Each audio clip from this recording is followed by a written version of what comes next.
সাংবাদিক ভাইরা, আজকে কিন্তু আমরা ভারাক্রান্ত মন নিয়ে এবং ব্যথিত হয়ে আজকে রাস্তায় দাঁড়িয়ে রয়েছি। আপনারা জানেন যে গতকাল আমাদের সংবাদকর্মী রিপোর্টার্স ক্লাবের রায়পুরা উপজেলা প্রতিনিধি, আপনারা জানেন যে আমাদের সংবাদকর্মী রায়পুরা উপজেলা রিপোর্টার্স ক্লাবের সভাপতি যেমন মনির ভাইয়ের উপরে একটি সন্ত্রাসী হামলার ঘটনা ঘটে। আর সন্ত্রাসীরা তাকে নির্মমভাবে কুপিয়ে এবং পিটিয়ে গুলি করে আহত করে।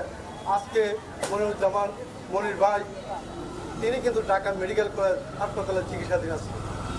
আমি একটি কথা বলতে চাই যে আসলে যারা মনির ভাইয়ের উপরে সন্ত্রাসী হামলা ঘটনা ঘটিয়েছে প্রকাশ্য দিবালোকে, আর এই ঘটনার পর এখন পর্যন্ত কোনো সন্ত্রাসী কোনো দুর্বৃত্তরা গ্রেপ্তার হয়নি।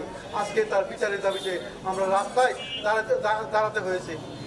আমি আশা করব যে যারা এই মনির ভাইয়ের উপরে সন্ত্রাসী হামলা ঘটনা ঘটিয়েছে তাদেরকে অতি শীঘ্রই গ্রেপ্তার করে আইনের আওতায় আনার জন্য আমি জোর দাবি জানাচ্ছি।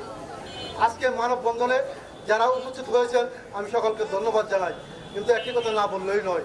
আজকে আমরা ভেদাভেদ ভুলে গিয়ে সকলে আসুন একতাবদ্ধ হয়ে কাজ করি, না হলে আজকে মনির ভাইয়ের উপর হামলা হয়েছে, অপরদিন অন্য কারোর উপর হামলা হবে।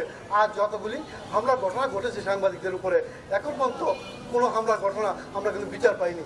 আশা করব এখন থেকে যতগুলি ঘটনা ঘটবে আর সাংবাদিকরা যারা পেশাগত দায়িত্ব পালন করতে গিয়ে হামলার শিকার হবে তাদের প্রত্যেকের বিচার আওতা আনতে হবে এবং বিচার আওতা আনার জন্য আমি উদাত্ত আহ্বান জানিয়ে আমি আমার সংক্ষিপ্ত বক্তব্য এখানে শেষ করছি। কলম সৈনিককে পথরোধ করে যেভাবে থাকে তার উপর গতকাল বর্বরচিত হামলা ও গুলি করা হয়েছে, উক্ত ঘটনার তীব্র নিন্দা ও প্রতিবাদ জানাচ্ছি।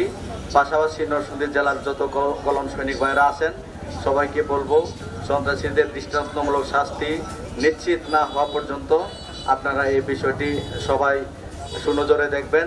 এখন নতুন দ্বিতীয় স্বাধীনতা অর্জন করেছি, কিন্তু আমি আমার প্রশ্ন রাখতে চাই, আজকে কি আমরা স্বাধীন হয়েছি সত্যিকার অর্থে?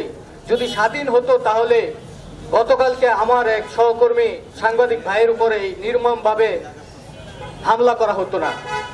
তাই আমি বলি এই ঘটনার সাথে যারা জড়িত দ্রুত তাদেরকে আইনের আওতায় আনতে হবে, তা না হলে এই সাংবাদিক সমাজ রাজপথে যখন নামবে তখন কিন্তু আর কেউ তাদেরকে থামাতে পারবে না। দৃষ্টান্তমূলক শাস্তি না হয় তাহলে আমরা সাংবাদিকদের পক্ষ থেকে এমন কর্মসূচি আমরা গ্রহণ করব যেটা সারা বাংলাদেশে কোনো সাংবাদিকদের উপরে আর কেউ যেন কোনো সন্ত্রাসী যেন হামলা করার সুযোগ না পায়।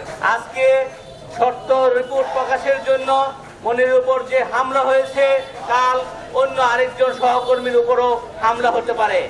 আমরা এই ধরনের হামলা আর চাই না। আমরা প্রত্যেক সহকর্মীর এবং সাংবাদিকের উপর যে হামলার ঘটনা ঘটেছে তা দ্রুত তদন্ত করে এই ঘটনায় যারা জড়িত তাদেরকে দ্রুত আইনের আওতায় আনার দাবি জানাচ্ছি। আমরা কেউই বিনা করতে নাই।